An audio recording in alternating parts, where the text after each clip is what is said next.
Hi everyone, so today I'm with Dom and we are going to be covering Indie Semiconductor Q3 of 2025 and Dom is going to get right into it with the earnings. Thank you, Matt. All right, I've shared my screen. Let me know if you can see it. Perfect, yeah. Okay, cool.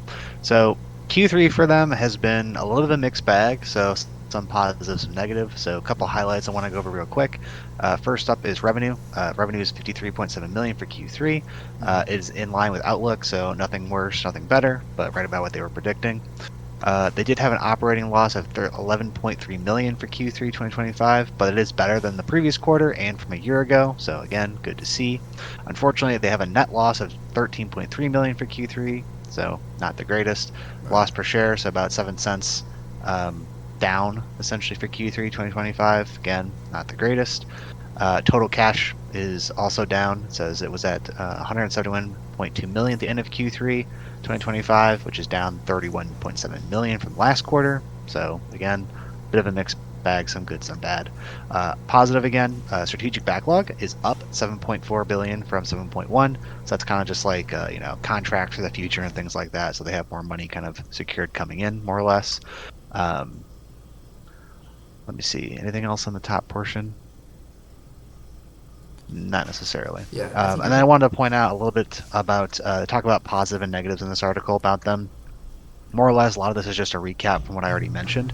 But I do want to mention a couple other things. Number one is they secured a new design wins, and then they also got significant headway into different markets for self-driving robotaxis in North America, which is huge to see. And then they're also expanding into other markets such as quantum computing and humanoid robotics. And it's, as we all know, kind of with like the AI, craze right now, data centers, things like that, quantum computing, that's all just going to keep blowing up. And so it is positive to see that they're really kind of getting more into that with their products. And they're also going to acquire a company called Emotion 3D, which will add royalties to them, giving a little extra cash flow and money on their balance sheets in the future. And there was a couple more negatives I wanted to mention. Supply chains pretty normal, disruptions, shortcomings, things like that. It's just something everyone's still dealing with as a result of COVID. There's also a sale. They're selling a company called Waxu or Waxi, not entirely sure how Luxy, it's yeah. pronounced. Luxy. Essentially, it's still waiting to be finalized, and so they don't get the money from it yet till at least they're predicting at least late 2026. So again, it's not going to show up on their balance sheets and things like that they've made more money from the sale until it's finally gone through. But more or less, that's kind of like the majority of the highlights for Q3. So like I mentioned, bit of a mixed bag, some positive, some negative. Definitely some more stuff that Matt's going to go over that'll kind of give a little more details on the subject at hand. That's more or less what I can talk about for my section here. So I'll let Matt take over and kind of go over more of the financial details of Q3 and Okay, the future outlook. great. Thank you for the analysis, Dom. Thank you. Okay, so like Dom was saying that yes, it was a mixed bag, and to be fair with this company, it is a little bit. You do have to be a little bit cautious with it. Okay, so right now you have free cash flow of negative 64 million, and as you could see, as with the other projections, usually it has a projection going up and to the right, down to the left, down to the right, whatever it may be. But we could assume here that because it's a smaller company, they're not going to have that. But we can make a decent, somewhat decent assumption that it will hit because you have that. This green line here you're seeing is the earnings, and the earnings will eventually go positive. It's projected by the end of 2027, so that's good. And generally speaking, it looks like free cash flow might be a little bit earlier, maybe by the end of 2026, it might be positive, or a little bit sooner.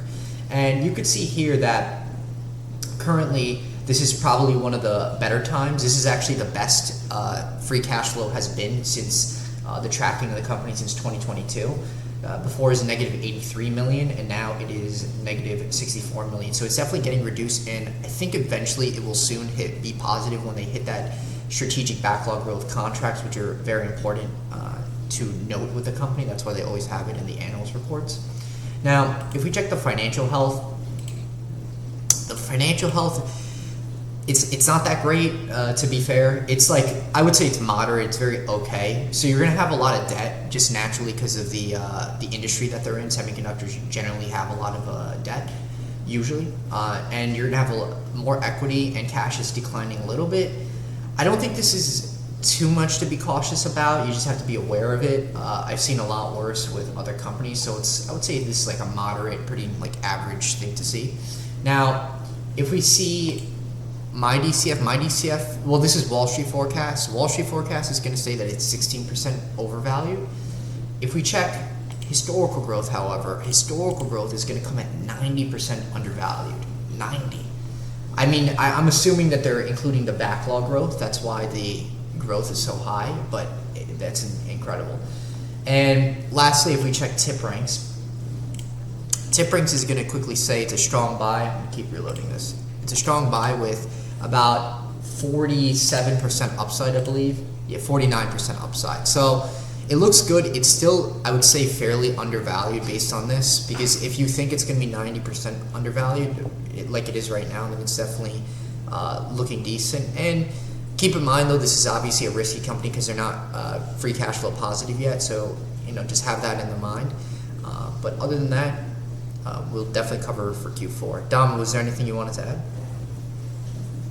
Nothing really. I just want to reiterate that's basically a little bit more of a gamble. Like, stocks are always a gamble, but as we can see, like, so much of this has been, a little bit positive, a little bit negative, kind of in the middle. So, like, it's more of a gamble than other stocks we've covered previously. So definitely something you might want to keep your eye on, but not the easiest one to just jump in and say buy now. Yep, exactly, 100%. All right, thank you, everyone. Thank you, Dom. Thank you.